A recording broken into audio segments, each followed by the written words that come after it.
I saw with my own eyes a bedroom of a 7-year-old girl, and on the other wall, you had pictures of convicted terrorists with hearts on them. So even at that age, the brainwashing starts. Hello and welcome to Heroes of Zion, the podcast where I bring to you the reality on the ground, the truth told to you firsthand by the people who were there. And today we have Noy Leyb. Noy is an astonishing man who decided to leave everything behind he had going on in the States, a successful startup. He just finished an MBA and decided to do everything to risk his life and come protect Israel after October 7th. And he tells you exactly what he saw, the propaganda, Hamas, the fights, the losses that he had to go through. He served in the paratroopers, and later in reserve, he served in a special unit that has to do with the paratroopers. And the stories are just amazing. But he also talked, not less importantly, about what he saw after he left Gaza, the propaganda in social media, the protests in the United States, and we talk actually about what we can do about it. So stay tuned. If you like this podcast, if you believe this mission is important of bringing the real voices to you, you can find all the ways to support the podcast on the links below. And obviously share this episode with anybody you think would be interested in listening. So without further ado, let's dive in. They're launching an investigation into dual citizens who served in the IDF. And obviously, Canada. Yeah, my name and my face is plastered like everywhere.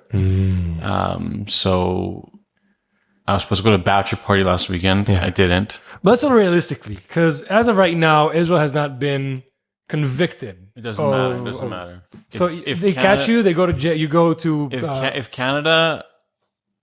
If someone in Canada has like the assumption that you committed a war crime, from what I understand, you can get arrested. They can arrest you, yeah. And then what they do with you? They can put you in a holding cell.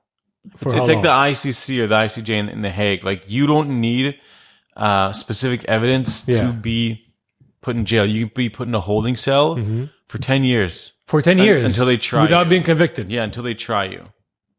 Oh, I thought it was like a time limit until they have to try you. But there's there's so many cases there that ex-soldier from the IDF who probably didn't commit a war crime compared to actual leaders who did commit war crimes.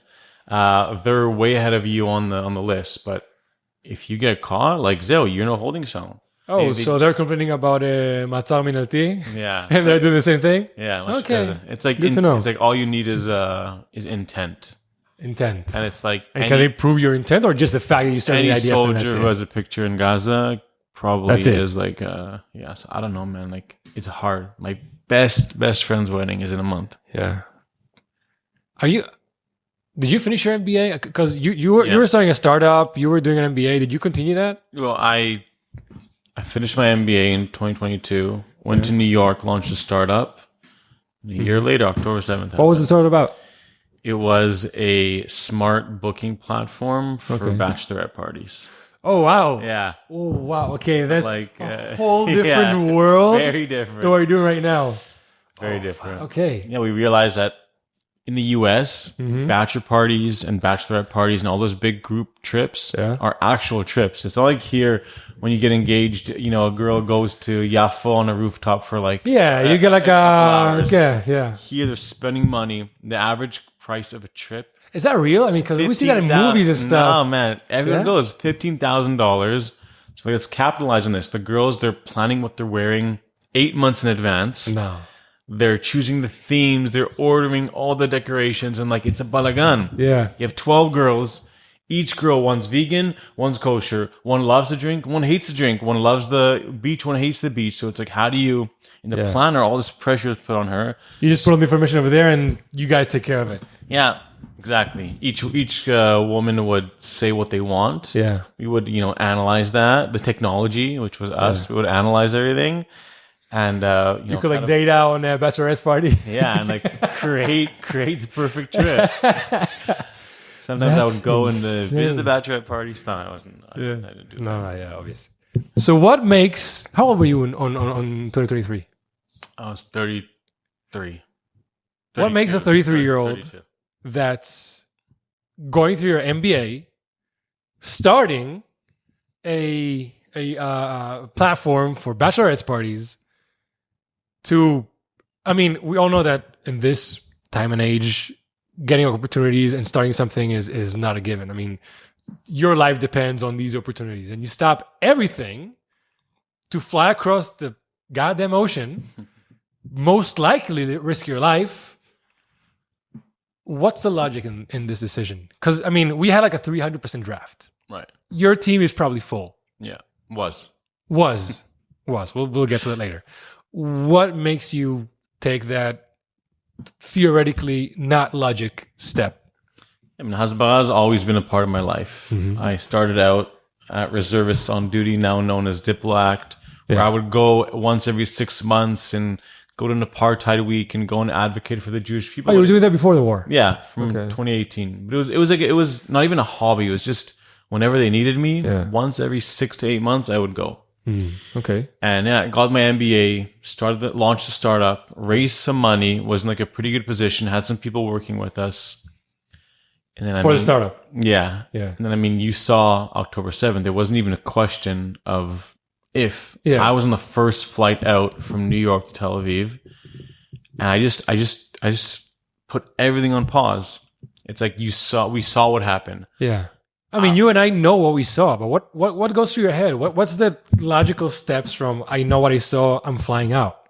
There's no logical steps. It's just buy a ticket, get to base, and follow the orders. Just action. Yeah.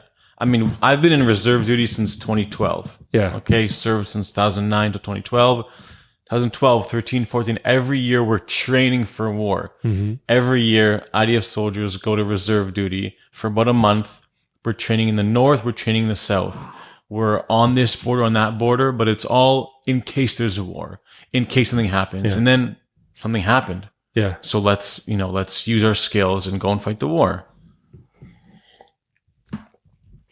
Yeah. And look, even people here in Israel, we had a very big draft, but even people here in Israel were kind of passive on October 8th. A lot of people were too emotional, too scared. I mean, we've heard stories about the people who actually went to action, jumped from their houses and went there.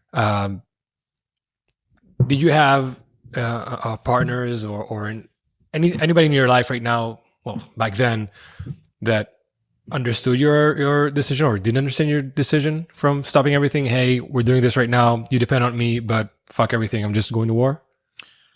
So a romantic partner back then, no. A business partner, yes. Yeah, business partner, yeah. And my business partner, luckily, was Jewish, so she understood my need to go. She didn't ask questions. Yeah. That's a whole nother story. Unfortunately, the startup didn't work out because of what happened during the war. Oh, so the war did ruin your back then trajectory in life, per se. I don't want to say if it ruined, but it changed for sure.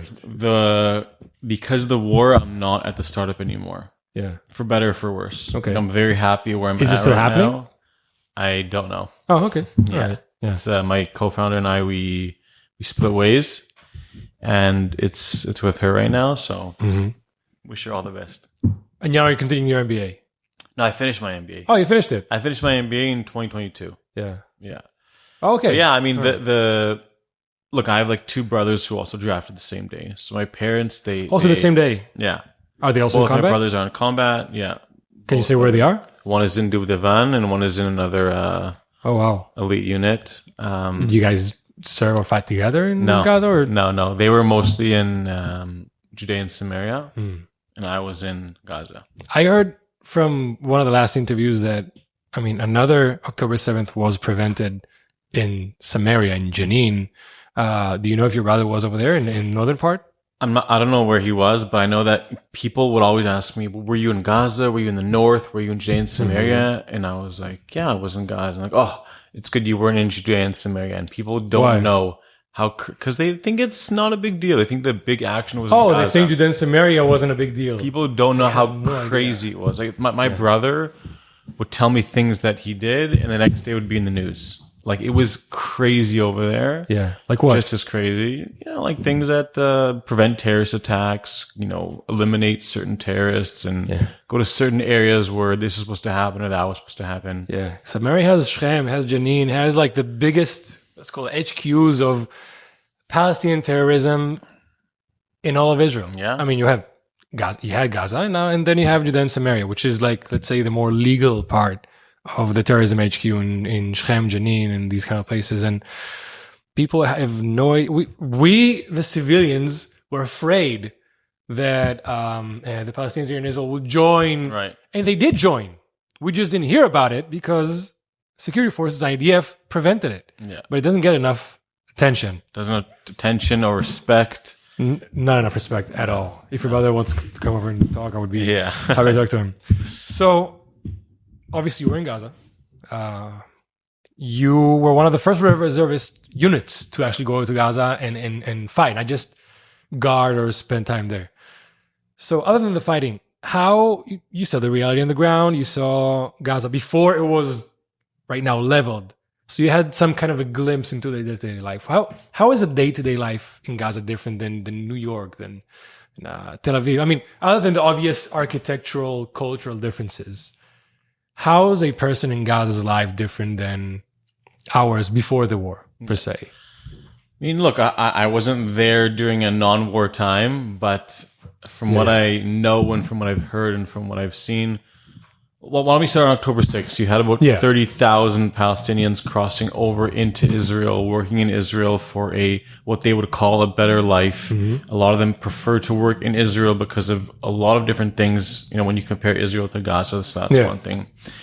I do think that, Gaza is sort of this bubble where people don't have the freedom or the opportunity that we do have in Israel or in the Western world because of their leadership. Mm-hmm. So they're quite limited. But on the other hand, Gaza isn't a total shithole.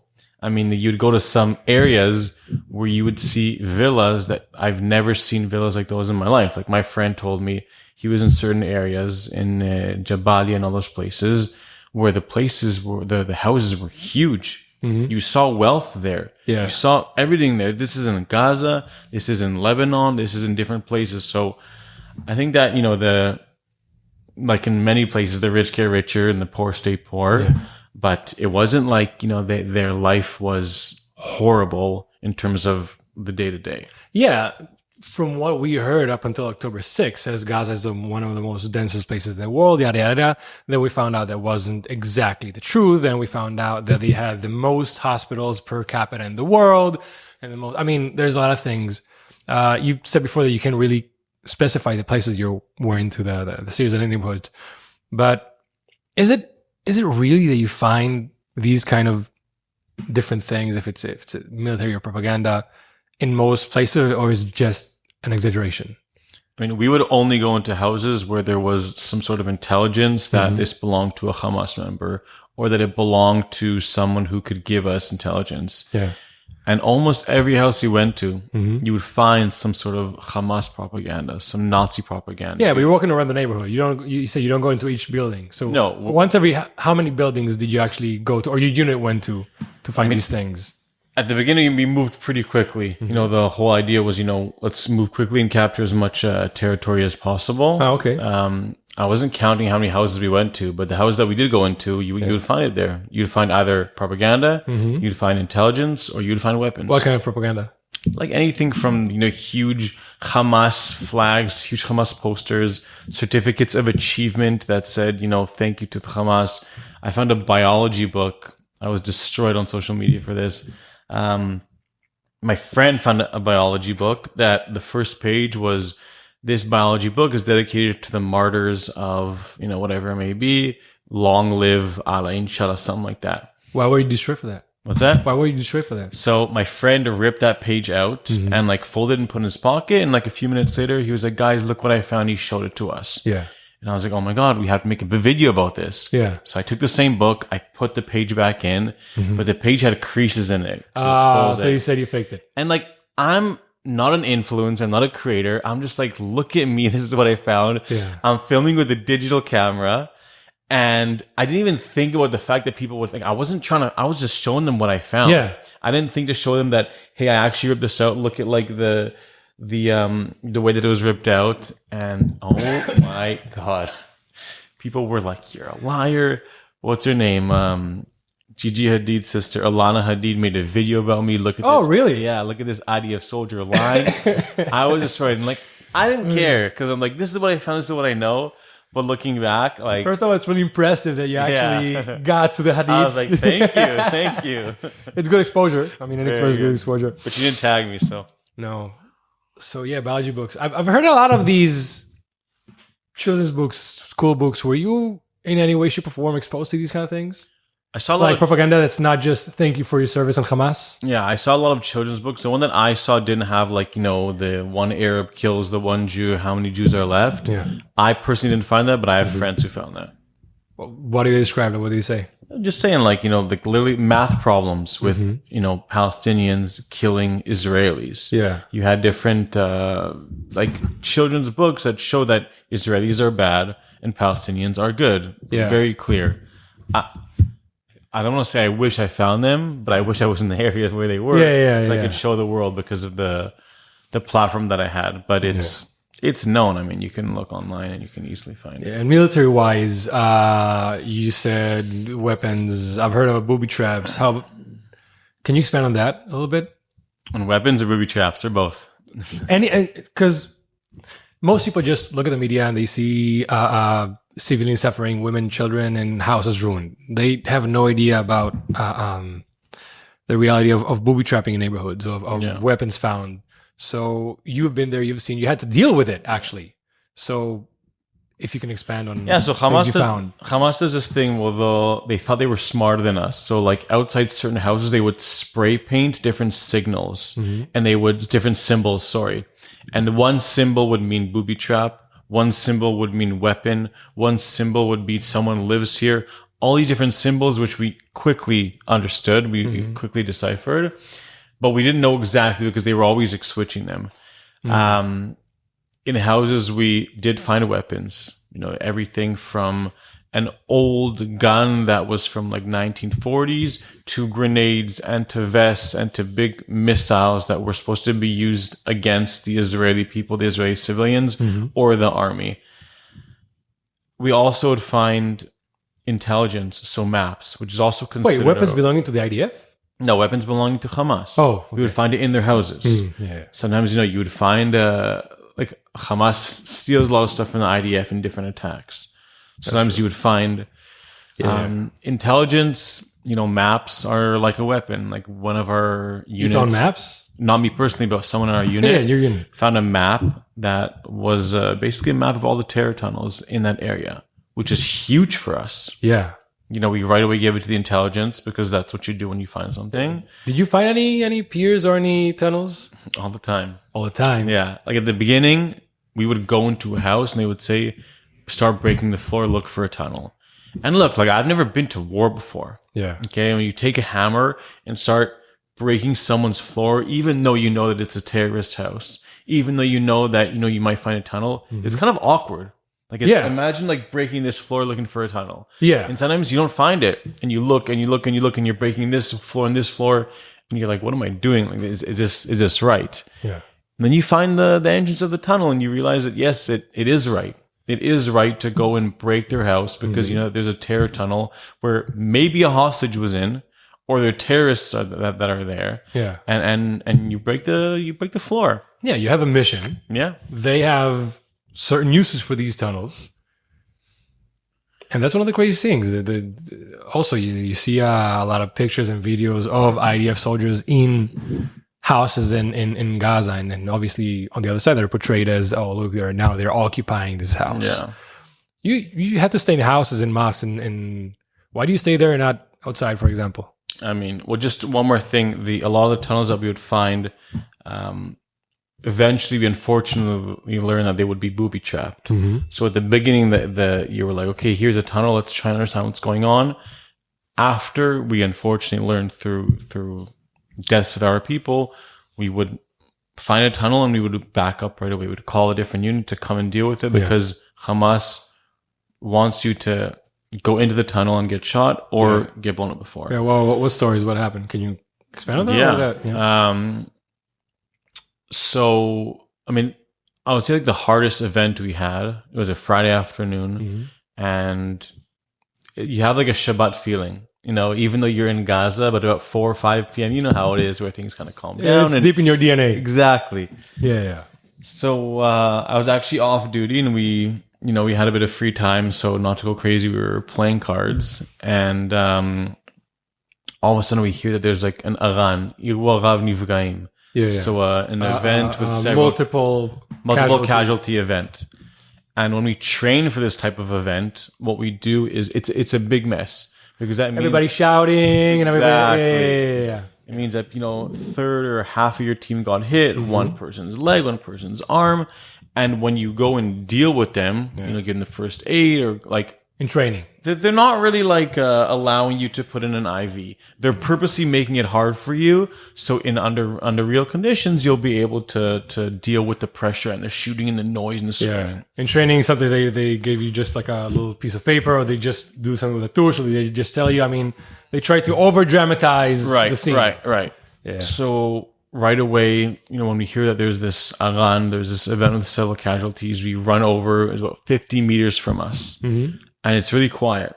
And we don't understand why it's quiet, because in an event with several casualties, people are supposed to be screaming and yelling and going crazy. So you're used to in training. Yeah. And I'm telling myself, we're either at the wrong place or something's wrong here.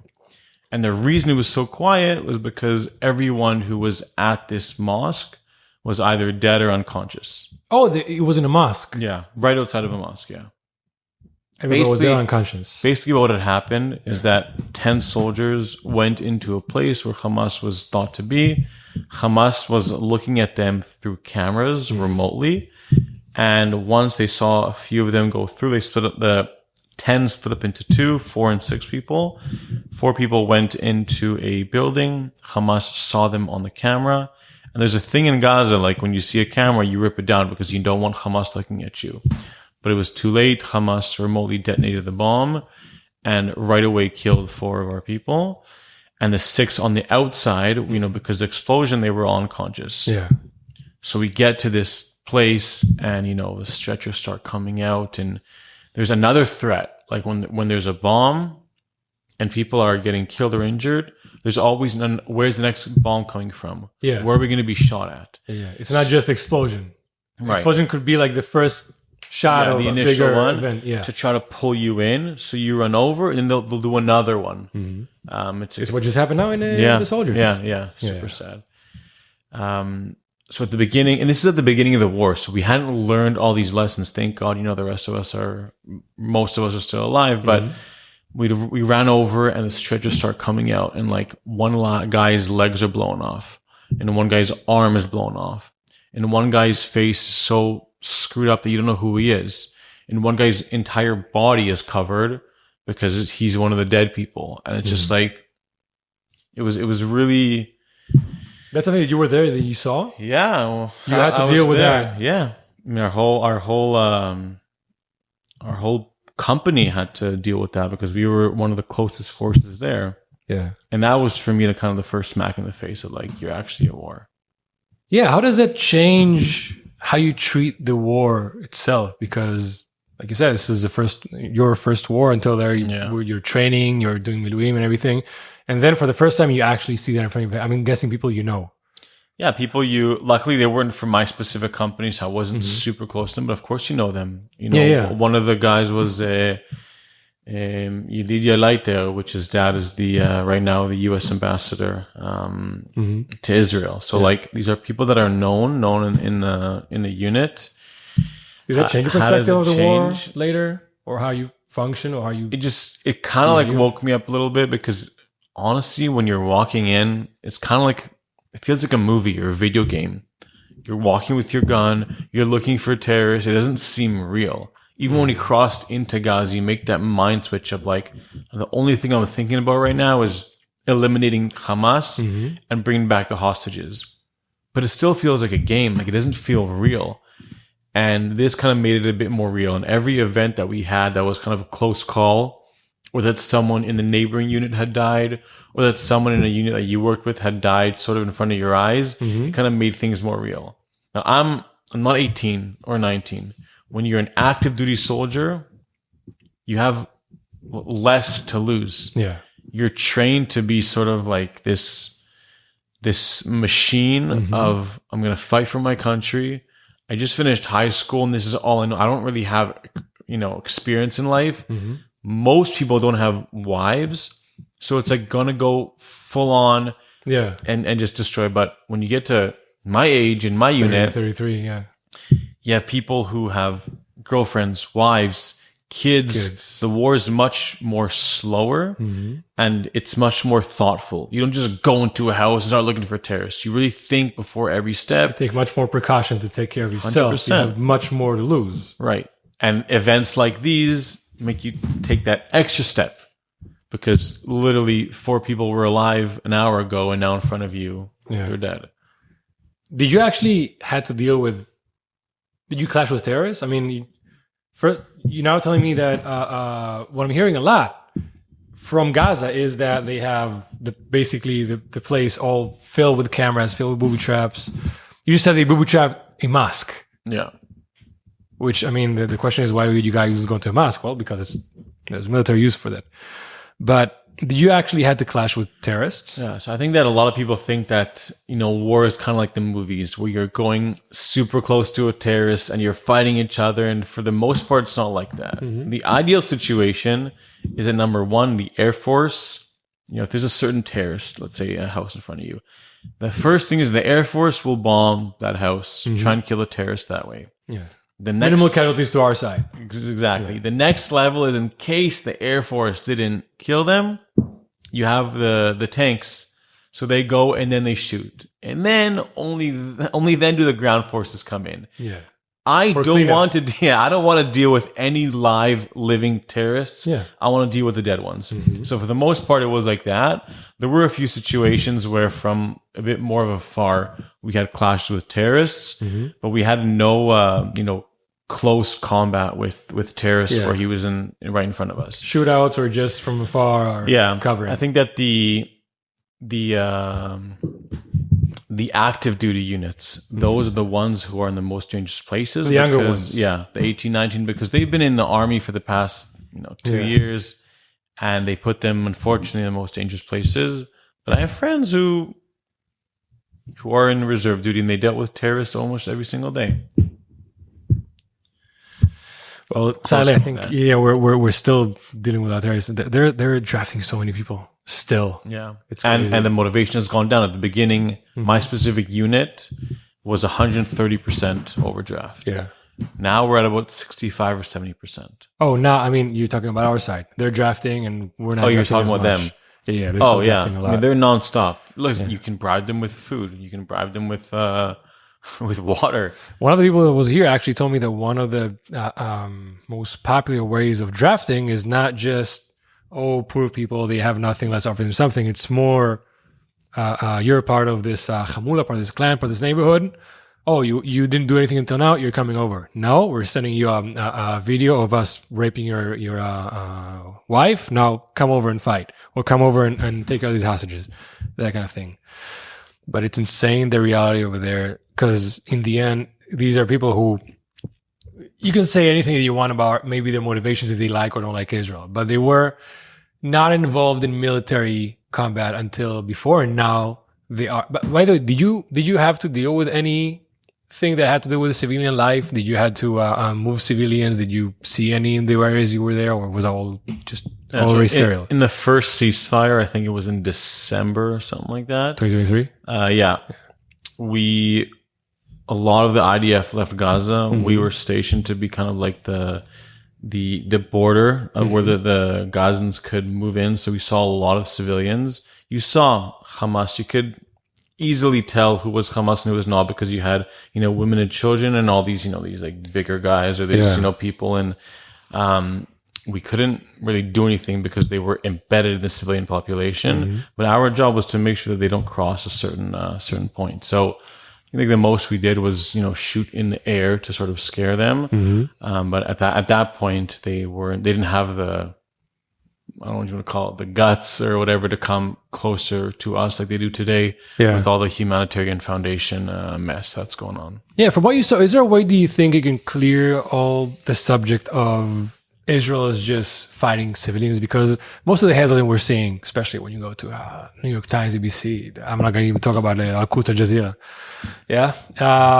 You see the images of dead people in civilian clothing. You see, like we said before, the women, the children. Yeah. Their narrative is Israel is fighting the civilians. When they say Israel has killed 56,000 Palestinians, they don't differentiate between the militants, the terrorists, and the everyday civilians. Is there anything that you can, from what you saw, is there any truth to that? Is Israel actually fighting the civilian population? So, I mean, to give you a flat-out answer, no, we don't fight civilians. Yeah. If we see civilians, we do everything we can to ensure that we don't neutralize them. We don't fight them. Take a step back for a second. You're right about the numbers. There are crazy numbers out there. I've heard everything from 50,000 to 2 million civilians have died. The population is just over 2 million. When Hamas doesn't differentiate between the civilians and the combatants, or natural deaths, or whatever it may be, it's very easy for someone to say, "Hey, Israel is fighting civilians." Yeah. Are there more deaths in Gaza than there is in Israel? For sure. Yeah. Are there more civilian deaths than there is in Gaza than there is in Israel? For sure. That is because we have a lot of things such as the Iron Dome. We have a stronger and more advanced army. Mm-hmm. And unfortunately, civilian deaths are part of every single war. I think it's also, you got to take it a step further to try to understand why there's so many civilian deaths in Gaza. Mm-hmm. When Hamas is forcing their own population to stay in civilian areas, that the IDF says, "Hey, we're about to bomb you. Yeah. You need to leave in 10 minutes, and 20 minutes, and an hour," even though we're taking a risk of terrorists, running away, we try and prevent civilian casualties. Mm-hmm. A lot of the questions I'm asked is like, well, if someone told you had to leave your home in 5 minutes, it would be a little harder for you to just run away. It's like, look, I understand them. Mm-hmm. I understand that it's hard to tell someone, "Hey, run away from your home. We're going to just bomb the shit out of it." Wait, we had to do that multiple times a night right now. You just take whatever you can because your house might be bombed. Yeah, but we told ourselves. Iran didn't even tell us. Exactly. But they say, "Would you leave your house?" We do. We do almost every single day. But yeah, the world does understand that when Palestinians die, it's to Hamas's advantage. They only gain from it. They look good. Mm-hmm. The world feels sorry for them. And at the end of the day, Hamas truly doesn't care about their own people. That's one thing I really learned this war. I was very optimistic on October 6th. Mm-hmm. I always thought that there could be peace. I always thought that hey, there are some civilians in Gaza that really want peace and that are working to it. And you can see them working with the kibbutznikim where they cross over into Israel. Yeah. And they have these peace missions and all this stuff. No. Yeah. At the end of the day, even the Palestinians who don't support Hamas doesn't mean that they necessarily support Israel or Israelis. Oh, 100%. There's just brainwashing there where they don't want us to be here. Mm-hmm. That's what I truly learned. I learned two things on October 7th. Number one is the amount of brainwashing and hatred towards Israel. Yeah. That's number one. And the other one was a different lesson, but it was irrelevant to Gaza or Palestinians. But my optimism just really, really went down. Oh yeah, about there was a lot of footage when the Gazan went out to protest, and people cut the parts when they said, "Fuck Hamas, we don't like Hamas, down with Hamas." But some of them continue with saying also, "Down with Israel, fuck Israel, die Israel," because like you said, the fact that they don't like Hamas doesn't mean that they like Israel. It just means that they don't like the results that Hamas brought to their reality. Yeah. They will still like to see Israel down, but they think Hamas just did it not correctly. It's also the risk of you speaking out against Hamas is that could lead to your death. Yeah. People aren't allowed to speak. I mean, Hamas is very busy right now. They're fighting a war, but there's been stories where protesters or just average people have spoke out against the leadership, and it's not like in a country like Israel or Canada or any Western country where you need to have both sides. You need to have the opposition. You need to have people who speak out against the government. It's kind of like Russia, where if you speak out against the government, you risk death. It's very simple. Oh, that's 100% true. I mean, that's one of the reasons that I like to tell the people that always be careful what voices from Gaza, from the Palestinians, do listen to. Because, like I said, here we have a lot of, you can say leftists or people who don't like Israel, even inside of Israel. If you're talking about breaking the silence, Haaretz, sending together all these people that actually give you Hamas rhetorics inside of Israel. Right. You have a lot of protesters that go and speak against, not the government, but Israel itself. And then you have Palestinians in Judea and Samaria and Gaza. In Gaza, they just straight up break their legs, break their face, kill them, throw them off roofs. And when I used to work in Kanachatzle, I can't really say names, but there's like an Arabic department works in Haifa. And we used to, one of the people in Tel Aviv used to do a series with them. And conversations come up and they say, sometimes we have to do content about Israeli holidays and we get death threats. Our families get death threats. People come over to our offices. Wow. I mean, even just talking about anything that has to do with Judaism, they get death threats. People who live in Israel, who were born in Israel. And then you say people from Gaza, you hear these voices talking and you say, hey, you shouldn't take everything they say for granted, because all of these voices are highly filtered. Even the people who don't live right now in Gaza, they have families in Gaza. They have friends in Gaza. They might be at risk if they say something. So you should check if the person talking has any family or friends in Gaza. Do they have anything to lose in Gaza? And then, how are you going to do that? It's exactly. So one of the things that, Piers Morgan consistently asks on his show is, why aren't journalists allowed into Gaza? Yeah. Why is the IDF preventing journalists from going and doing their own thing? Mm-hmm. And it's a question I think about a lot, because, I have this sort of dream of like being on his show and saying my story as a soldier, not as a politician. And I always ask myself, like, how would I answer that question? Because from one side, I really do think that if independent journalists or even non-independent could go into Gaza and start speaking to the people and freely, bring back the results, I'm sure you would get mixed results. 100%. But on the other hand, kind of like you said, where people have to really think about what they're saying, what they're reporting on, I feel like it would be the people who would report negative things about Hamas or Gaza or Palestinians probably wouldn't make it out of Gaza. Yeah, so, you had this guy talking about, I think it was the Associated Press. He said we had a guy inside of Gaza, and he would tell us the information we posted. And before we post it, we showed him the articles, and he said, no, take out this and this and this and everything that had to be against Hamas, because he got threats from Hamas. That's nuts. So basically, he said the end result was we were just promoting Hamas's rhetoric and not actually talking about what's going on. People don't know that. People the Western doctors in the hospitals. You saw what happened with, for example, with the AIDS centers, right? At the beginning of June, they said, Israel, they're still saying it, but the big news was in the beginning of June, Israel just shooting at civilians in the AIDS centers. And then the GHF showed the footage. Look, this is the few hours they say it happened, nothing happened. And then we actually posted Hamas footage shooting civilians at another location. But it doesn't matter. It doesn't matter, because the Western doctors in the hospital said, we just received all these bodies that came from the AIDS centers. Even they were saying Hamas is right, because they weren't there. They got some bodies. Somebody from Hamas said, these bodies are from the AIDS center. And they filmed them, and they repeat the same lies. So, it's how can you trust anything? You can. And it drives me crazy. Like, I am a human being. I'm fighting this war not because I want to, but because my people are at risk, and everyone in the world would do the same thing. But let's say this is the situation. Yeah. You think that I'm going to go and shoot civilians for no reason? What are we, killing machines? Yeah. What are we, people who just are trigger happy and trying to shoot at everything? No, like, we were trained as IDF soldiers to literally only pull the trigger when our life is fully at risk from terrorists. If a civilian is trying to kill us, of course, just like you would do in America or in Europe, if a civilian is going to harm you, you are going to defend yourself. Yeah. The average person doesn't know how to shoot a gun or has a gun, which is probably a good thing. Yeah. But we're the Israeli Defense Forces. We're defending ourselves.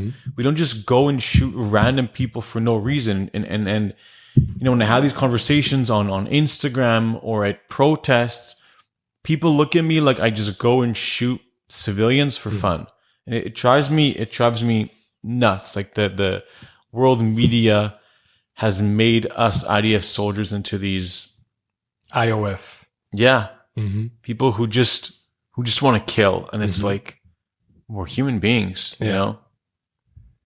Oh, talking about this, are there any tactics or just way you maneuvered in Gaza that you think were not correct in the sense of your own safety or your own, of you getting your mission done that you had to do because you're in an urban area, because could be among civilians? Is there anything different than you think you would do if you were just fighting, I don't know, Hezbollah in an open field? It's very different because, it's a very dense area. At the beginning of the war, we are moving super fast. So as you go into a house, you're looking for bombs, weapons.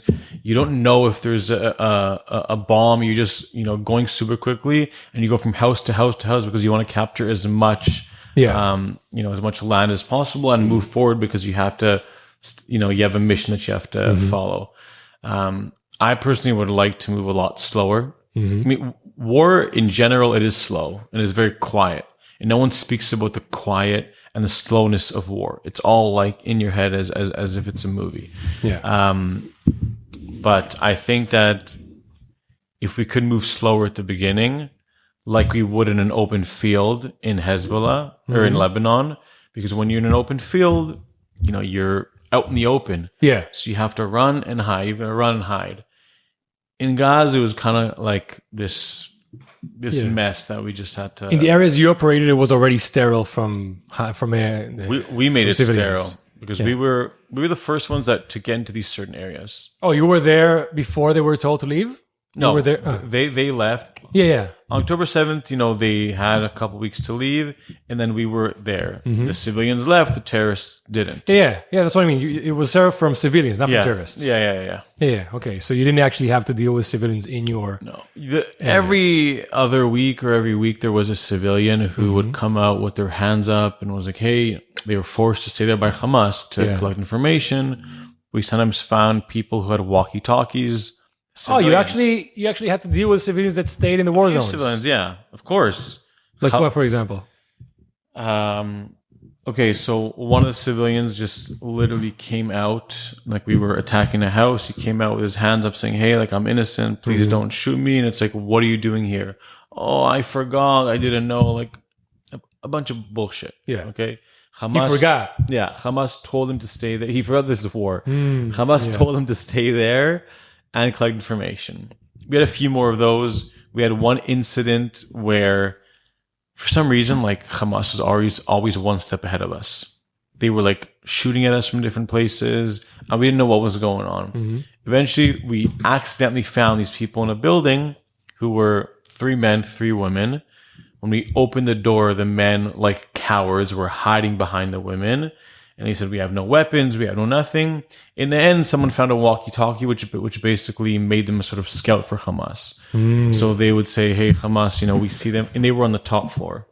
So they may not have any weapons, but a walkie-talkie or a radio is sometimes worse than a weapon because you're literally giving the enemy information to use against us. And actually... That's an active militant. Yeah. And... on that weekend, we also lost 2 more people who were killed by Hamas. How long how long was this after the population was taken out of the area? Do you know, like days or weeks? This was in the end of December. So like Hamas population was told to leave on October 7th. They probably left by, I don't know, a week. So at least later. Like a month and a half after the civilians were gone. And they were there with women. End of December, so you have December, you have November. Yeah, more than 2 months even. And what do you do with these people? How do you deal with these people in this war zones? Do you just leave them and continue on, or do you have to actually do this? Yeah. At the beginning, you ensure that they're not a threat. So they have no weapons on them. You ask them what they're doing there. You always have someone who speaks Arabic with you to speak in their language so you can understand them and they can understand you. That's number one. The second thing is you do a little bit of interrogation because if they're here for a reason. No one stays in a war zone for no reason. Yeah. You're hearing gunshots. You're hearing They get the pamphlets, they get the phone calls, they get everything. They know. And this is happening. This is way after. They're not even supposed to be in this area, and they know it. Yeah, they know it. Yeah. So you interrogate them, and then you pass them over to, the the Shabak or any other interrogation forces. They come and pick it up. Yeah. The women are usually, every time we've dealt with women, they're sent back to the green zones or where the rest of the civilians are, and the men are taken into interrogation. Oh yeah, you have red zones, right? That's like the fighting zone. Then you have the green zones. Yeah. I think you were talking about before the news people. How do you call it? The journalists. Journalists. I think I heard that. I mean, internationally, journalists normally don't go into red zones. They go into maybe countries at war, but they don't normally. I mean, you have some crazy people, but normally they don't go into the firefights. Yeah. Unless they're from the country. I mean, an Israeli can be in a red zone of Israeli fights, but not.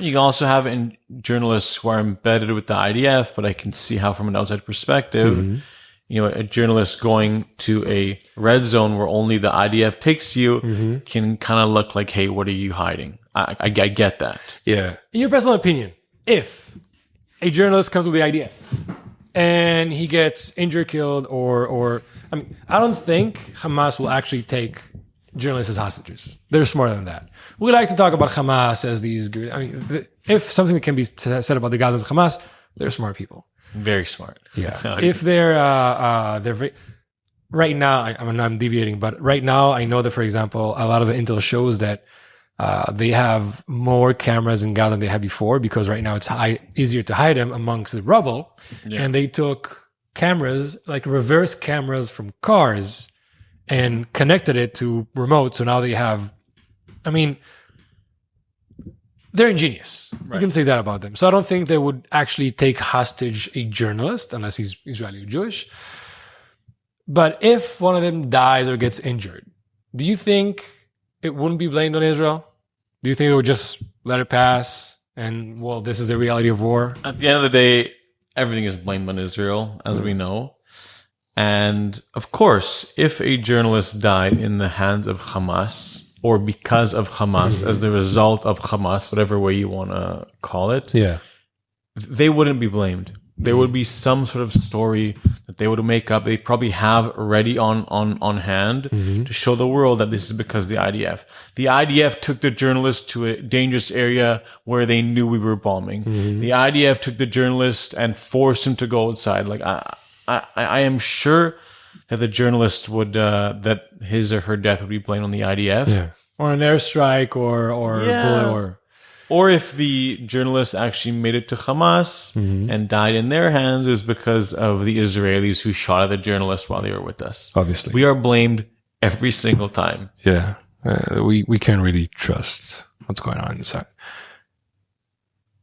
You had also one of your missions was to look for hostages as well, not just fight Hamas. Yeah. Did you actually find, I mean, I don't know if you find actual hostages, but did you actually, when you were there, any remnants of hostages were here, or any clues that led to intel for hostages? Was there part of your reality? So the mission that was both to look for hostages and to eliminate Hamas, at the end of the day, looking back, the majority of it, I would say over, 95% was eliminating Hamas. We have different people who found different things that used to belong to hostages. It was a few. You did find? Yeah, not like my specific company, but in the unit, I think they found like a piece of clothing that had blood on it, which belonged to one of the previous hostages. And do you know how do they find? I mean, I'm guessing you find a lot of pieces of clothing in Gaza and the houses. They actually have to check most of the clothings and stuff, or do you have some intel? You know what to send? You can kind of like, at the beginning, you send everything, whatever you find, every single map, every single hat, but eventually you start finding out like what is, you learn from your experience as to what could be hostages, what could be not. There's that sentence in Hebrew, like, im yesh safek en safek. If there's a doubt, there's no doubt, if that translates correctly. But yeah, like every time we would find something, we would just hand it over to the intelligence. We found that piece of clothing, but we also found this like one computer which had a lot of information on it regarding Hamas, and I think regarding hostages. Honestly, they don't tell us a lot of this stuff. at the end, they tell us that you guys helped contribute to the mission of bringing back intelligence about the hostages. Oh, wow. Yeah. So it's very secret stuff. It's very vague. Very vague. Yeah. But they tell us what we achieved and, By the way, I know that in the beginning of the war, there was a lot of claims that Israel is stealing dead bodies or whatever. I didn't know if it was true or not. Then I found out that it was partially true, obviously, because when you go into a tunnel and you find bodies, they're mostly decomposed. You can't really recognize them. So you send all the bodies to check if any of them are hostages, and then you send the non-hostage, non-Israelis back. Yeah. And that's just insane how much work you have to do, how much manpower and effort and science and tactics and everything to find the hostages. That's one of the rhetorics that people that don't like Israel like to say, that this war is not for the hostage. I mean, you are part of the proof that a lot of the effort, a lot of the manpower, a lot of risking people's life is going just to find remnants of hostages, not just to fight Hamas, but to find anything that could give you a clue to. We found out later that you had Mossad people living in like neighborhoods, right, for like months next to right next to Noah, next to the 3 hostages, getting intel ready for like the operation. I mean, whoever thinks that this war isn't about the hostages just has to ask themselves a very simple question: why would an IDF reservist who in the day-to-day is not in the army, is just a human being who is an accountant or a doctor or a bartender, just a normal human being, why would they risk their lives by going to an enemy war zone, going into a tunnel, dragging back some sort of human body or bones or clothing or whatever it may be? Mm-hmm. Why would they do that if the war isn't about the hostages? Mm-hmm. I mean, this is crazy for me to think about, that people think that we're going into war just for fun. Like, the reason we're at war is because of the hostages. While we're there, are we going to try and eliminate Hamas? 100%. Yeah. But like, this war will end when the hostages are back home. Oh, yeah. Our mission is to eliminate Hamas, but once the hostages are back, like... Yeah. You didn't have to deal with tunnel warfare, right? No. That's not something you did. No, when we found... By the way, it beeped. It's okay. Yeah. Once it gets to a certain temperature... Okay, I was just making sure that it's okay. Yeah. No, we didn't have to deal with tunnel warfare. I have friends who are in the Yalom, the engineering unit, who have some crazy stories from tunnels. Yeah. UNRWA, whatever you want, but... UNRWA tunnels. Yeah. Tunnels where you'd go inside, you'd find the UNRWA plaque. When we found the tunnel, after learning from unfortunate situations that, you can easily die or it's booby-trapped, we would right away move back, call the engineering unit, and they would deal with it. Like, we... found tunnels, but we never went inside because it's a death wish. I mean, there are other ways. If the hostages were not a priority or a mission, there are other ways to deal with tunnels that is not getting inside of them, right? If it's blowing them up, if it's filling them with cement. Right. I mean, you cannot risk soldiers. If that's right. They have a lot of crazy technology, which one of our missions was to take water and just like fill up. We worked with Shayat, who they were like the main ones in the mission, but they would, we brought water and just filled up the tunnels with water. Oh, you did? Yeah. I heard that was something Israel was doing. It was crazy. You just saw water everywhere, but at the end of the day, it didn't work because the water kind of just sunk under and it was fine. No, but when I see a tunnel, my first instinct is to back away. Yeah. There's no... Do you actually see a lot of tunnels? Is that like something common in Gaza?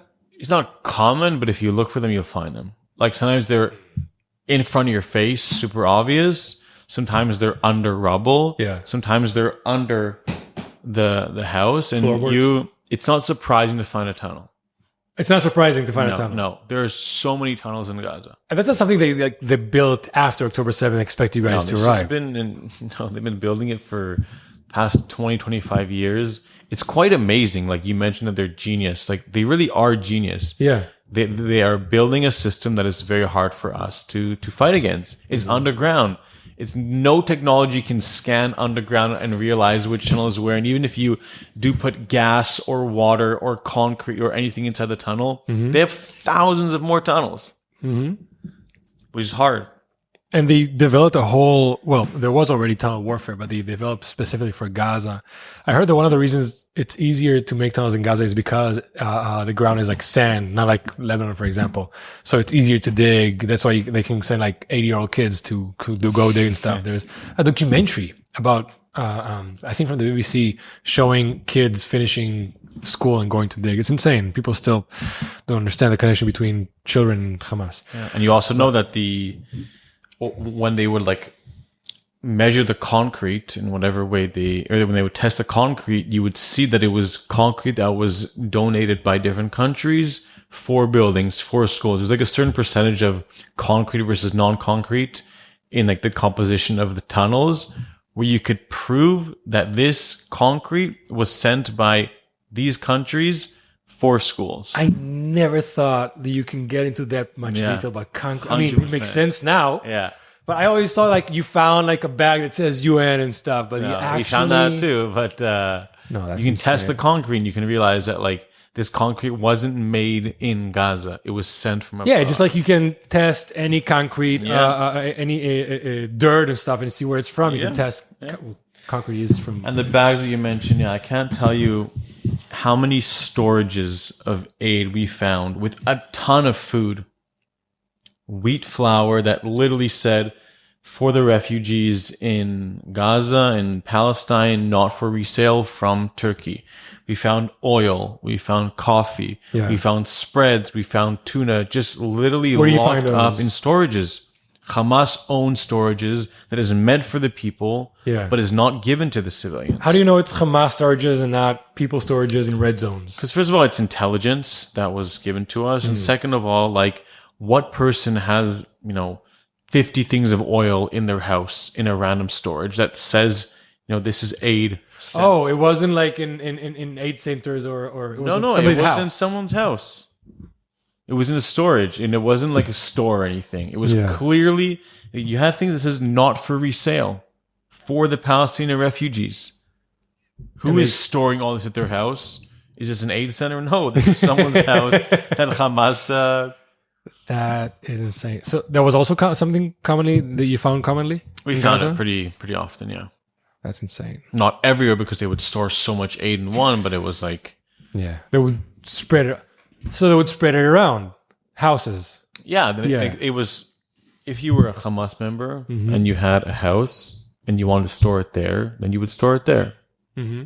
So do you think, before you said that you don't think that Hamas doesn't care about the people, do you think they don't care about the people, or do you think that just the mission of Hamas is something popular to Gaza? Because we normally, like, when we talk about Hamas, Hezbollah, everybody intuitively thinks about your own life and your values, how you live, and then you mirror yourself to what you see abroad. That's why it's hard for Westerners to understand, like, that when we say culture of death and martyrdom and that kind of stuff.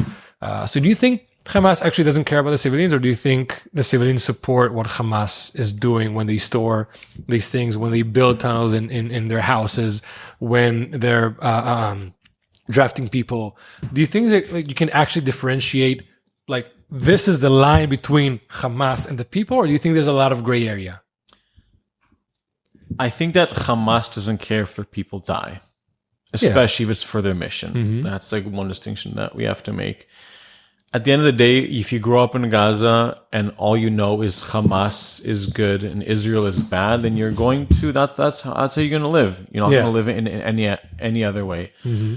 So I think that at the end of the day, Hamas has their mission. They're pushing it onto their people. They're brainwashing them as much as possible, and like just like we said earlier, just because even if the people don't support Hamas, they don't support Israel. So they're not trying to live a pro-Israel life. They're trying to live their own life. And I'm imagining myself right now as a Gazan, seeing what's going on through this war, even if you hate Hamas, coming back to seeing your home absolutely destroyed. Mm-hmm. You're also going to hate Israel, probably even more. Yeah. So they have a mission that they're pushing onto everyone.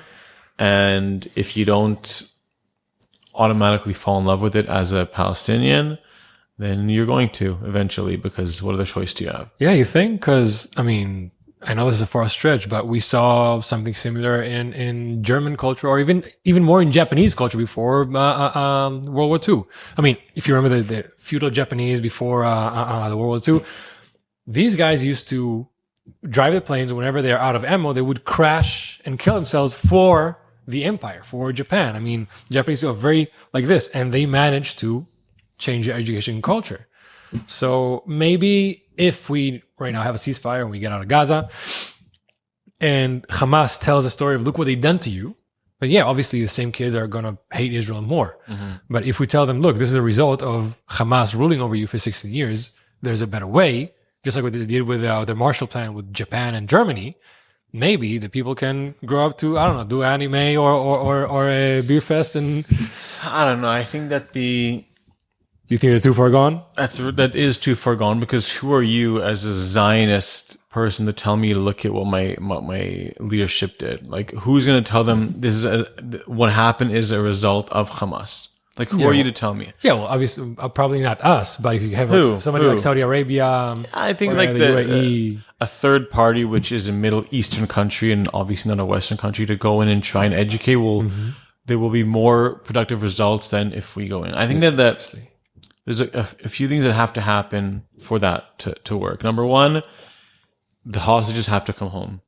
100%. No question about it. It's crazy how we have Israelis who are kidnapped in an enemy country, an enemy state, whatever you want to call it, an enemy place for over a year and a half. That's number one. Number two, I think that the IDF has to demilitarize Gaza. We got to leave. And the third thing is we have to have education. I don't think it's going to happen in this generation or the next generation, because I really feel like they're absolutely way too far gone. Mm-hmm. But maybe in the next generation of people who are either super young or aren't born yet, maybe we still have a chance at showing them what a peaceful life looks like. I'm not asking them to love Israel or to even support Israel, but to not hate Israel. So if we're able to somehow inject ourselves into that population and educate them in a positive, peaceful manner, maybe we'll get to, what you're saying of people not wanting to kill us every day. But like, what would you do if you were a Palestinian? Look, if I'm a 33-year-old Palestinian right now in Gaza, then it's a bit harder to change your mind. But if I'm 5, 6, 10, 12-year-old, I think I would say 6, 7. I wouldn't go back to 10. You think 12 is already and too I late? saw with my own eyes, and I have a picture of this, a bedroom of a 7-year-old girl who looked fine. It was like purple, and you had, dolls and books and all the toys and stuff. And on the other wall, you had pictures of convicted terrorists with hearts on them. Like, she woke up every single day. Well, I was a kid, I don't know about you, but I had posters of celebrities, hockey players, whatever it may be. She had the same thing of terrorists who were convicted sitting in Israel. Like, we recognized them when we were there. Mm-hmm. So even at that age, the brainwashing starts. Yeah, 100%. So it has to even be a bit earlier, because. But we like to say that Hamas is an ideology. Hamas is not an ideology. Jihad is the ideology. Hamas is the driving force of this ideology. Okay. But even in the United States, you have stories of 7, 10, 12-year-old people who were dragged out of a cult. They were born into a cult, and they didn't want to get out, and they were dragged, and then they were shown like what actually was done to them. And then oh my God, this was traumatizing. So my hope, again, like the Marshall Plan or like these cults, when you show them, hey, the whole world reality that happened to you in Gaza, this is why it happened. And you can have a better future if we walk this way instead of that way. But I think that the issue is that in the US, let's say, you even have, the religious cults in Guatemala or whatever it may be. The cult is much smaller than the country. The country is like this and the cult is like this. In Gaza, Gaza is like this and the cult is like this. Yeah. So you have nothing bigger. You have nothing to lean on. You have no one to save you from that cult. Yeah. Who is going to drag, so one of the ideas I heard was, why don't we create a sort of refugee camp in Israel, okay? Mm-hmm. Let's take all the civilians in Gaza who are truly innocent or say that they're innocent. Let's bring them to Israel and start giving them food, giving them first aid, telling them, that what's going on and trying to change them from within. Yeah. The world would probably see it as, I don't know, like a concentration camp or something. But like, who are you to tell them that what they're seeing is wrong? You need to pull people from a cult to a bigger, more comforting society, and there just isn't that in Gaza. Yeah, or I think you're the person who's trying to not educate them on death and martyrdom. I mean, I understand exactly what you're saying. Like, from the perspective, who the fuck are you? I've been told that you are the devil. Who are you to tell me literally otherwise?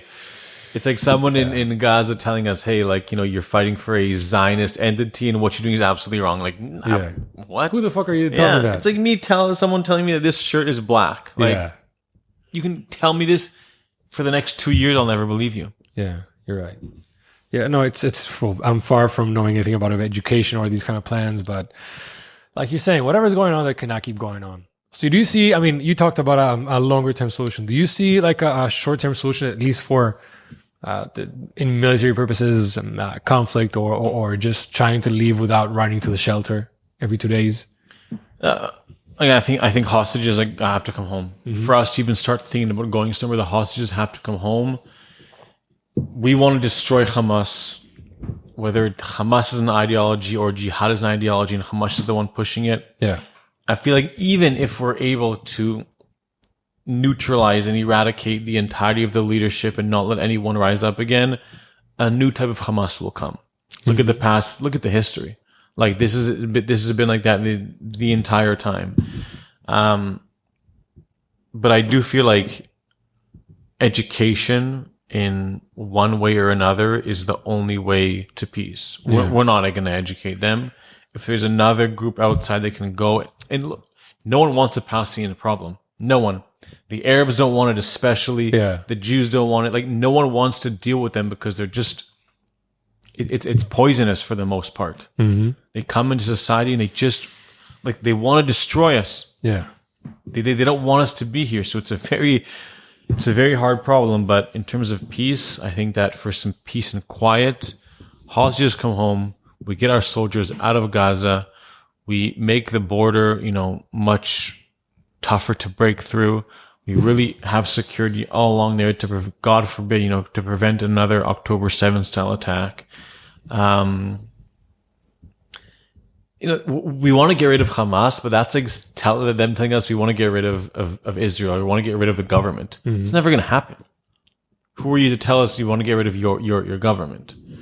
So I don't know, but on October 6th, we had a little bit more quiet than we have today. You're right. Yeah, I think we had a bit too much quiet. Yeah.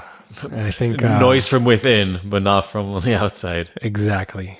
So I think this is an amazing way to shift to the opinions and the messages outside. Because again, you were there. We just talked about you there. You saw, you experienced, and then you came out. And you have done advocacy before the war. Yeah. And you see social media, you see the news, you see the headlines, and you see the protests. What do you feel about it? What more specifically, what was, I don't know, the message, the video, or the event that most shocked you? Because, I mean, we're almost 2 years into this. Right. I mean, not into anti-Semitism, but the war itself and the message that we saw. Was there something that truly shocked you? I think that the protests in places like New York, where I was physically there, the protests in Washington, that's what shocked me. You have people who are so far gone, that are so anti-Israel, anti-Zionist, anti-Semitic. And I'm going to say something that people will probably not agree with me, but I feel like fighting that war is much harder than fighting the war in Gaza. Why? In Gaza, I have a uniform, I have a gun, I'm protected, I'm coming in and I'm doing a job, and it's very black and white. It's me versus Hamas. Whether we're fighting or looking for each other, at the end of the day, Hamas dies, or God forbid, we die. It's very black and white. When you get to these protests on college campuses, which I was also at, whether it's at Columbia, I was there a few months ago, whether it's at Times Square on Shabbat, where they purposely do it so Jews won't come, whether it's on... really? Yeah, whether it's in Washington, when Bibi comes and speaks like he is now. Last time he was there, in August of 2024, I was there. Thousands of people, okay? I would say over 5,000, 10,000 people. People who know nothing about the war. People who are there to support a cause they know nothing about. And I've had interviews with them. Many of them don't want to speak to me because I go around with an Israeli flag or a shirt that says I'm an IDF soldier or a sign. Like, I go around and try to speak to people, and they know nothing. You show exactly who you are before you said any. 100%. Yeah. I've gone undercover once, which is kind of fun, even though people did recognize me. But these people just don't know what they're talking about. And the second that they hear that you're a Zionist or that you're a Jew or that you're Israeli, they don't want to speak to you. And for the ones that you are able to get through, you understand how they know nothing. The one girl, when I was in Detroit, in Dearborn, which is, as many people know, a huge Palestinian. It's I think they have the most Palestinians per capita in the U.S. Really? Yeah. What's another place? Dearborn, Michigan. Dearborn, Michigan. Yeah. Wouldn't recommend it as Israeli or Jew. Not for us. Yeah. But a student there told me, what about all the 2 million children who have died in Gaza? I'm like, 2 million children? You know, the population is around 2 million in Gaza. How? Yeah. And she was like, that's what they've been told. And she was this random white girl. I had another girl come up to me. She was clearly an Arab. And usually I have a sign that says, I'm an IDF soldier, ask me a question. I thought to tone it down a little bit. And I wrote, I'm a Zionist, ask me a question, which was the exact opposite. That triggered people. More than the IDF soldier. 100%. Because right now, Zionist is a swear word. It's a swear word. This girl came up, she started crying. Really, she was like, I can't believe you're a Zionist. She left, crying for 20 minutes. She came back, and she's like, how can you be a Zionist? I'm like, what's wrong with being a Zionist? She's like, what do you mean? A Zionist means to kill all the Palestinians and get rid of Gaza. I'm like, where did you get this information from? Who told you these things? And this is what her surrounding and her family and her parents have been telling her since she was 0 years old. This is what Zionism means. So if someone who's close to the conflict doesn't understand what Zionism truly means, then these white people and these Americans and then these people who have nothing to do with the conflict are even more far gone. And trying to speak to them is hard. Like, I have different ways and different tactics and methods where if I'm in a one-on-one conversation with someone, I feel like I can truly not change their mind, but confuse them, which is the first step for me. Okay. I don't want to bring them from my side, their side, which is wrong, to my side, which is right. Right. Is it confusing or just questioning their side? Questioning, confusing, confused. Like, if I want to tell them something that will confuse them and make them question themselves. Okay. That's the first thing. We as advocates, as Jews, or as people, we see three sides. Our side, which is right. The middle, which is like the people who don't care or don't know. People on the fence. And the other side, which is their side, which is wrong. And we're always trying to juggle it, between their side and our side. But there's a whole other side, which is like, before we try and convince them, let's get them to start thinking themselves. And then when you start questioning, or when people start questioning themselves, they do one of two things. They either ask you more questions to truly understand what you're saying, or they get pissed off, realize that they're wrong, and you bust their beliefs, and they swear at you or go away. Yeah. So you can go head to head, and you can not at the beginning. Also, just like when we learn something as human beings, repeated exposure is very necessary. You don't just read something and you remember right away. Most people for the most part. So they have their chance. You have to have another conversation and another one for them to truly understand what our narrative is. But back to your question, like, the most shocking thing for me was just to see the amount of hatred, the amount of the fact they have no knowledge, literally. Yeah. But they're so passionate Koreans for Palestine, queers for Gaza, whatever it may be. Like, you're like, are you kidding me? Like, Koreans, look a little bit north. Queers, come to Gaza. Like, Jews for whatever, it drives me nuts. And that's the real war that we're losing. That's the most shocking part to me. People who trying to side with the ideology that wouldn't side back with them. They see it as, well, yeah, I mean, the people who might accept the fact that queers or gay people are not accepted in Gaza. Because some people know the fact and they say, well, it doesn't matter because I'm standing with humanity. They're right now suffering. And what I think they're not getting is that, well, like you said, there's two people telling you a story. The, let's say, Israeli side and the Gaza side. And you are choosing to believe the numbers and the facts from the side who doesn't like you. How about you listen to this side? The side who actually treats their own people right. It's not just how they treat the other. It's how they treat their own people. When you look at Iran, when you look at Israel, Gaza, the Palestinian Authority, all these places. One way, I think, good way to judge is how they treat their own people, how they treat their own minorities. And that's one of the things that I just But that's an argument that it's not working for us. Like, a lot of the times we say, well, if you were gay in Gaza, if you gay person would go, you would be killed in Gaza. It doesn't work. Like the BDS, the SJP, the Palestinian people are so good at what they do. They're so good at brainwashing. They've been at college campuses for the past 25 years, injecting this anti-Israel narrative, this anti-Zionist hate. And when we try and be like, hey, like, what you believe in isn't allowed in Gaza, the fact that, like, what, we're doing to them, the genocide and the apartheid is so strong, much stronger than, hey, whatever your life choices are here in America wouldn't be accepted in Gaza. They don't care. Mm-hmm. And it's like, that's one thing we have to learn from the Palestinians is how to really influence someone so much that they're willing to give up their time and their, values and beliefs to fight for something that they know nothing about. Like, I'm never one to try and make someone fight for something blind. Like, I want people to truly fight for what they believe in. Mm-hmm. But today, people don't have the energy, the research, the time to really dive deep into something. Yeah. So whatever's trending, whatever's cool, they will go and do. And like, the funniest interview I saw was, there was a student at NYU, huge Palestinian protest. They would come up to her and they're like, hey, what are you doing here? We're here to free Palestine.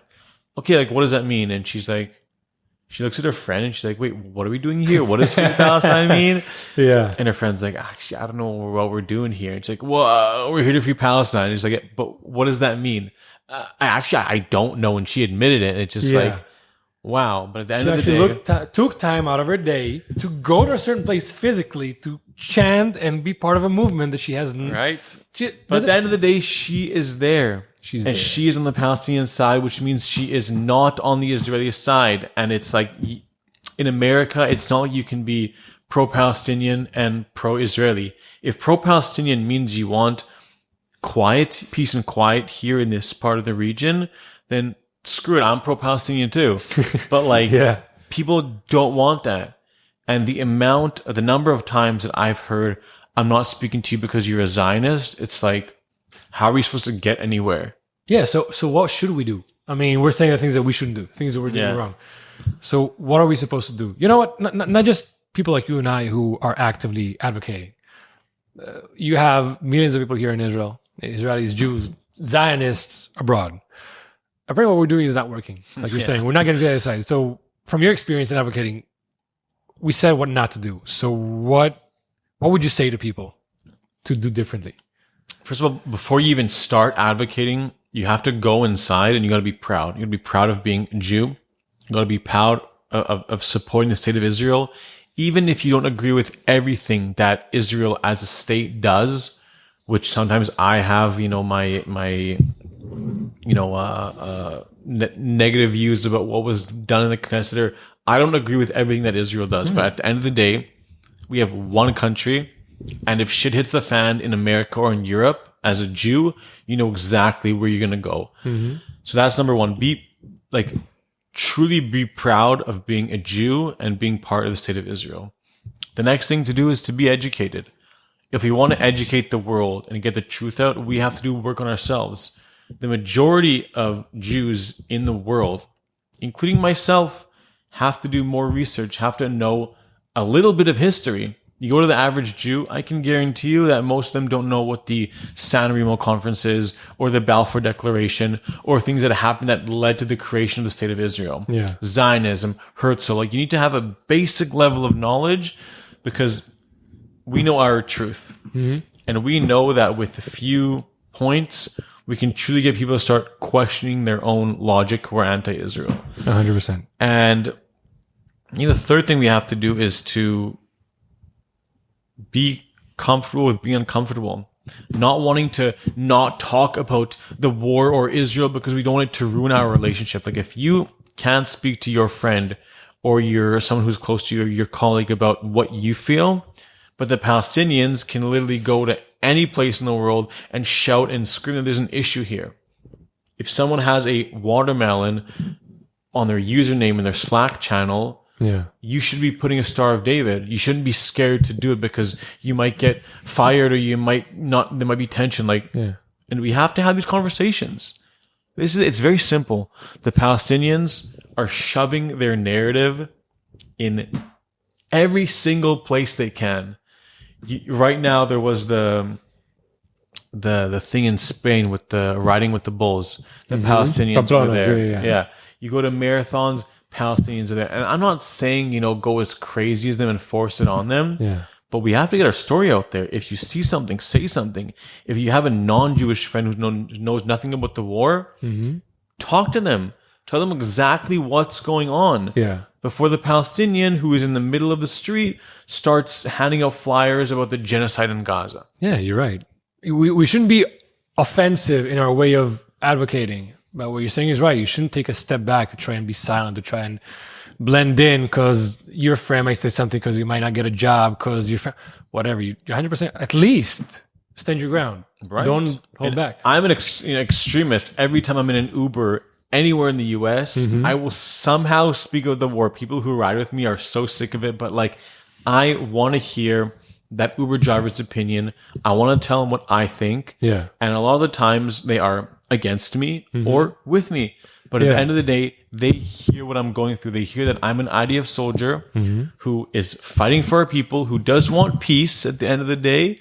But we need to say what we feel. 100%. And there are different tactics that you can use. You every single time I've had a conversation with someone, sorry, not every single, for the most part of people who are civil. Yeah. All you have to do is label what they say and mirror what they say. Ask them the questions back. So if you're talking to me about this huge genocide, I'm going to ask you to tell me more. And you say, 200,000 people have been killed.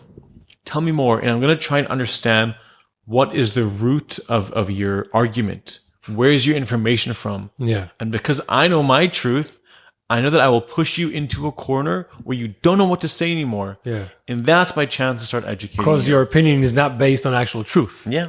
Yeah. Yeah. One of my favorite questions to ask is, again, the genocide thing. You're doing genocide. It's like, what's the difference between a genocide and a war? Or what is a genocide at the beginning?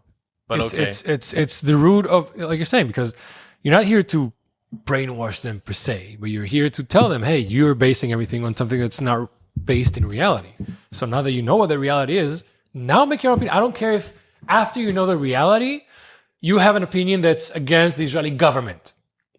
No problem. But I'm 100% sure that if you know the reality, you won't be against the state of Israel. I think what you said is a very important point. The state of Israel is not the current Israeli government. The state of Israel is certain values and the home to the Jewish people. And the only place who actually promises Jews, we will take care of you from now on. And there's no other place like that. It's not Bibi or Ben Gvir or any other president or first minister that we have here. Right. It's the Jewish state. That's what Israel is. And we don't have the privilege right now to be silent. You said about the Uber. Well, you're much bigger than I am, but people like you and I can have the privilege of maybe being more facing somebody because, I mean, I'm guessing you can take care of yourself if something happens in an Uber or somebody faces you in the street. A lot of smaller people or women who are more afraid of confrontation, you know, maybe they don't have to be as forward, but at least have some pride, like you said. Pride. If you have, again, David, don't hide it. If you have anything to say, don't lie that you're not Jewish, not from Israel. I think that's the minimum. Don't take steps back. Do you know Einat Wilf? Yeah, of course. She talks about the pound of flesh. Have you heard that? So she said a lot of Jews, we are survivalists. The Jews that were abroad, that were in diaspora, they're survivalists. So to survive, they always have been asked to give up a little bit up from themselves. You see the Jews that are in JVP or all these organizations, they have to give up a little bit of their religion, a little bit of their opinions, a little bit of their nationality. So you have to keep giving on pounds of flesh. And many of them had to get out of it because they realized that they kept on giving pounds of flesh until they had nothing more. And it wasn't enough because they don't like you as a Jew. It's not that they don't like you because you're a Zionist or because, no, they don't like you because of who you are. They want to change who you are. And we don't have the privilege to do that anymore, to try and assimilate, at least not now. Right. So that's 100% right.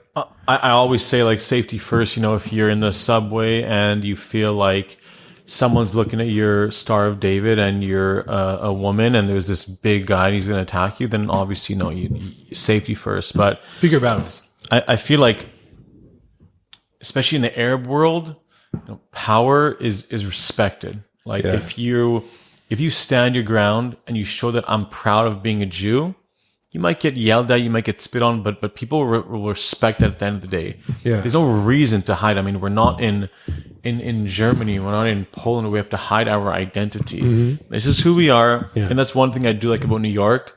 I recently moved back to Israel from New York because I was totally done with it. I didn't want to be there anymore. But one thing I loved about it, since the first time I went there, is that Jews are proud to be Jews there. You have people in the subway wearing kippot. Mm-hmm. You see a Star of David at the bar, at a restaurant. Like, you see people who are proud. Now, you know, it's a little scary for some people, but like, people are proud to be Jews there. When you compare it to Europe, where in some places people do take off their kippot. And again, I'm an extremist. When I'm in the subway and I don't wear a kippah in the day-to-day, I'll put a kippah on. Yeah. I'll go like this so people see my necklace and say something to me. Yeah. Because I don't want to pick a fight, but I want to inspire other people to not be scared. I was in the subway once with this guy and he's like, oh, like, I'm Jewish too. And like, I have a kippah too. I was like, why don't you wear it? I don't know, subway. I'm like, take out your kippah. I'll take out mine. And we just put it on. And we see this like old couple who's like 90 years old. They look at us and they say, you know, like, hey, we're Jewish too. And it's like, yeah. If they can be so loud and so proud, so can we. Yeah. There's, like, wearing a Star of David necklace or a kippah doesn't, you know, it's okay. Yeah. Even if there's a Palestinian flag, even if there's a Nazi flag, even more so we should wear it if we see something like that. Yeah. That's the goal of bullying somebody. Yeah. And if you give in to the bullies, then again, you keep on giving out pounds of flesh. And the story you just told is amazing.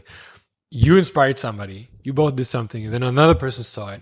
And if you start this little wave around, I think Jews should start waking the fuck up.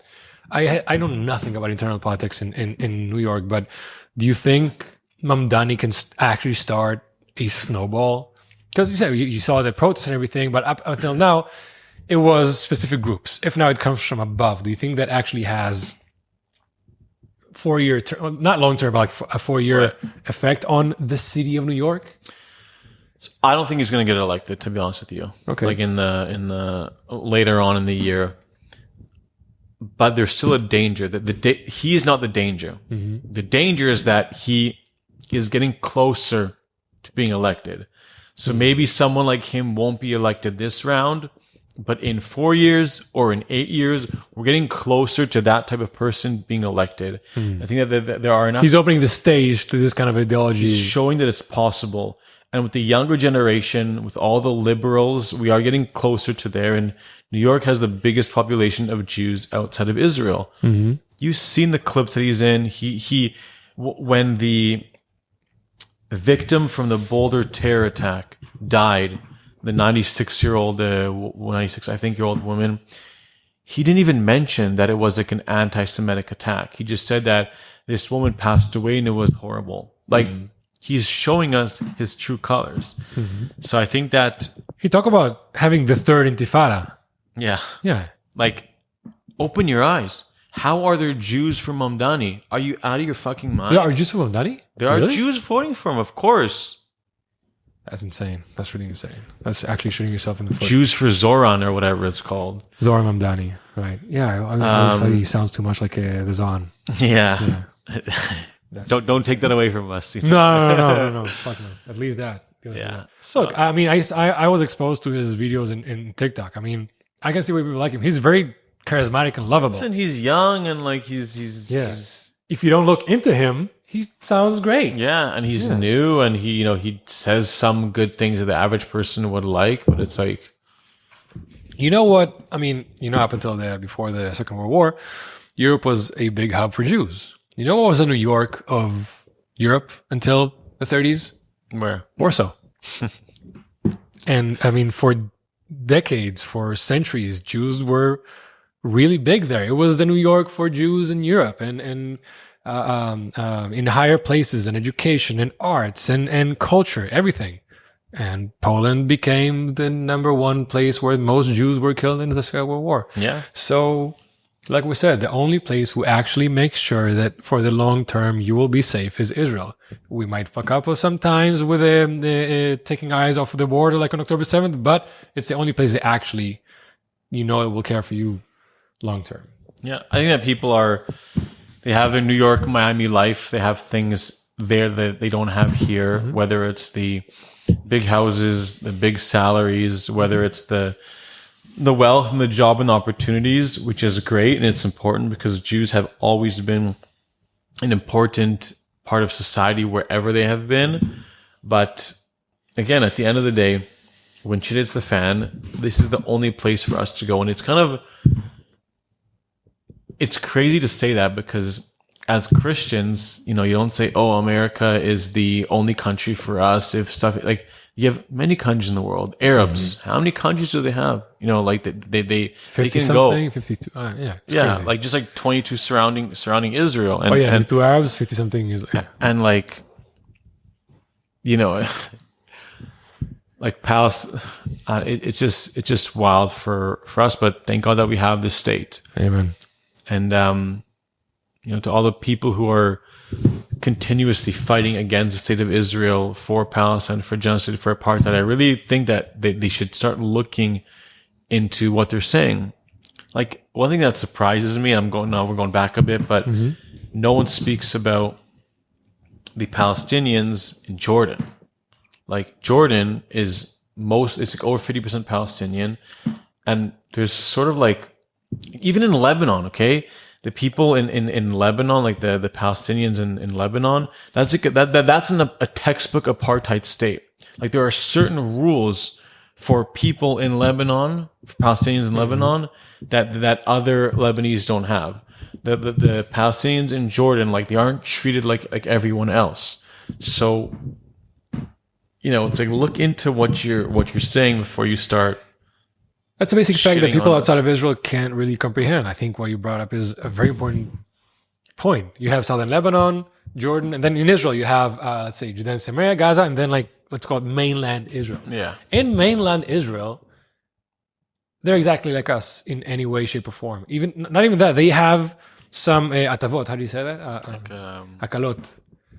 Like things they get that we don't. Yeah. They can have less of a score and get into medical school. Just like the Native Americans in Canada. Exactly. Or, a lot of like the politics, culture, education, everything is the same. And even they have some more of these benefits. Benefits, yeah. Yeah.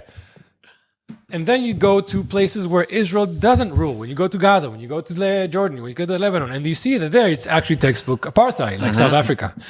And people just don't see that. Because when you say Israel, they go to exactly Judea and Samaria, where you have half Palestinian Authority and half Israeli military. And they don't get it. And whoever actually experienced apartheid, they will get offended if you call Gaza, if you call Israel an apartheid state. Like I went to South Africa, I went to the Apartheid Museum, spoke to people who were there during actual apartheid, and they're like, although I don't agree with everything Israel does, I can't stand people who call Israel an apartheid state. It's totally different. Yeah. I actually know I met a guy who was very anti-Israel, was very, pro-Palestinian, was fighting for like 6 to 7 years, pro-Palestine. The organization decided to send him to Israel to truly witness the apartheid state. And when he got to the airport, he asked the person working there, hey, the airport in Tel Aviv, where's the bathroom for the black people? And the Israeli person with like barely any English was like, what? Did you really? I swear. He's like, where's the bathroom for the black people? I know that there's like a separation here. And he's like, what do you want? Man, woman, this is what there is. And he was like so in shock. He's hard to experience Israel by himself. He went back to South Africa and was a total flip. Was like, I'm super pro-Israel right now. Yeah. That's why I met him, because he was, involved in the whole Jewish advocacy stuff. But he's like, oh, he flipped to be pro-Israel. 100%. He saw the true Israel. And it's funny because he was sent by an anti-Israel organization. I honestly think that there should be a birthright for Palestinians or pro-Palestinians. 100%. You know, the viral clip of in the Joe Rogan podcast, hey, you've never been. Yeah. It's exactly that. Yeah. I mean, I think if you only see the news and you see the titles and you haven't actually seen and been here, then your statement goes down in how much you can actually. We should be, it's important to send Jews here, because right now you see all of the student leaders and all of the people who are really fighting for Israel since October 7th. Most of them have been on birthright. Most of them have some sort of, Israel connection. Yeah. But we should be pouring billions of dollars into these people to bring them to Israel. Yeah. Set up a tour where we'll take you to Jerusalem and we'll take you to Ramallah. Hear both sides, and for the most part, draw your own conclusions. Exactly. At least see it. Oh, there's a viral video of a streamer here in Israel. They were just filming the beach inside with somebody from Syria. He's like, there's apartheid. Look at apartheid. Look at this. The beach, and you see like Muslims. That's not Israel. You're lying to. That's Lebanon. And then you see like the signs in Hebrew. You see the Israeli flag, and he's like in shock. He thought like, how can Muslims be in the beach next to Hebrew, next to it? Yeah. And there's a mosque. There's a mosque next to the beach here in Tel Aviv. Yeah. And people really, because they only see titles, they're told that Israel is apartheid, and that's it. They don't need any more information. People believe what they hear. Yeah. Listen, we're also victims too. Like a lot of the times I've seen something on social media and I believe it right away, and I don't look into it. If I hear something about China or I don't know, like Azerbaijan, I'm probably going to believe it. I'm not going to look super into it, but people have been so passionate about this cause. Look into what you're shouting and what you're fighting for. 100%. I'm human. I'm going to sometimes believe things that are not true, but I will not go outside and protest for China or Taiwan if I haven't actually looked into the basics. You know what I mean? Sure. Or Russia, Ukraine. I've heard stuff about it, but I haven't looked into as much as I've looked into this one now. Yeah. So Noy, thank you so much for coming over. I know it took us some time to schedule. Definitely. But thank you so much for your time, man. Thanks for having me, man. Excited to see this. Thank you so much for listening to this podcast with Noy Leyb of Heroes of Zion. I hope you enjoyed, and now we can make better decisions that affect us all, because now we have a more knowledgeable position. If you think you learned something and you know people who would profit and benefit from listening to this first-hand testimony from Noy Leyb, share it. Take the link and just send it to anybody who you think would like us or needs to hear what Noy had to say. But I need your help as well, because as of right now, I'm doing everything by myself, and I would love to grow this mission, to be able to bring to you these voices on a weekly basis, or at least 2 weekly basis. I would like to have somebody who can edit, who can help me share this, who can help me produce this, and I can do everything by myself. So all the ways you can help are linked in the bio below. Thank you so much for being a part of this. I'm Israel Chai.